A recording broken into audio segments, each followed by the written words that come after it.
Comment financer son hypercroissance? Une question pour Julien Verdier, le CEO d'Adulike. Bonjour Julien. Bonjour Thomas. Quelle est cette croissance chez Adulike?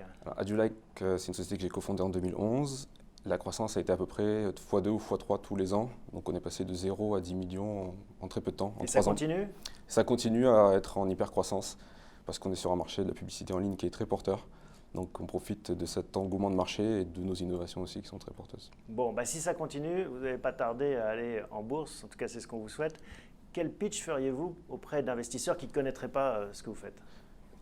Adulike, c'est une société qui évolue dans la publicité sur Internet, qui est un secteur qui est très dynamique.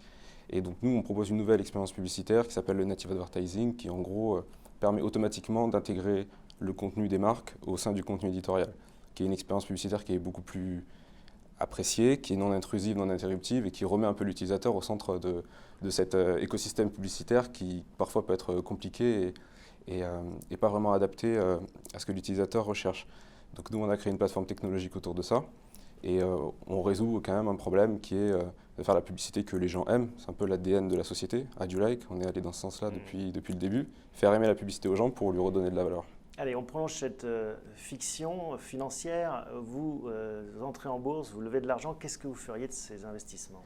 Alors nous, l'avantage de la publicité, c'est qu'on a des clients qui sont internationaux et on a une plateforme technologique qui n'a pas de frontières. Donc le premier focus, c'est de pouvoir globaliser notre croissance. Pour l'instant, on est basé à Londres et en France et avec un bureau à Dubaï. L'idée, c'est d'être sur les 5 continents et de pouvoir vraiment exporter notre savoir-faire et nos innovations partout dans le monde et continuer à investir dans la technologie pour avoir une plateforme qui est de classe mondiale.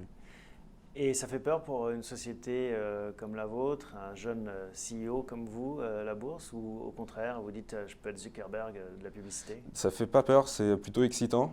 C'est pas un levier qu'on envisage a priori, parce que c'est plutôt dans la tête des entrepreneurs quelque chose de très late stage en fait, alors que nous on se considère encore comme une start-up avec beaucoup d'agilité. Mais on commence à comprendre qu'on peut allier la puissance du marché et garder aussi une certaine agilité. Donc c'est quelque chose qui peut avoir beaucoup de sens pour nous. On est en hypercroissance, on est profitable et on a des ambitions globales, donc ça fait du sens je pense.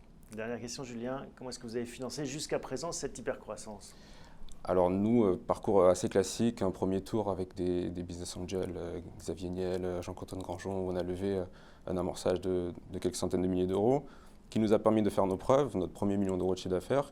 Ensuite, on a travaillé avec Banexy Ventures Partners sur notre premier tour Series A il y a 3 ans, qui nous a permis d'être en hypercroissance. On a racheté 2 sociétés au Royaume-Uni.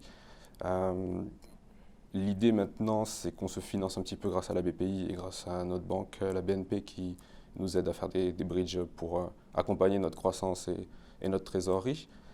Et évidemment, le next step pour nous, c'est de faire soit un Series B ou soit de s'intéresser au marché. Bon, vous viendrez nous raconter ça. Merci Julien. Avec plaisir. À bientôt. Merci, bonne journée.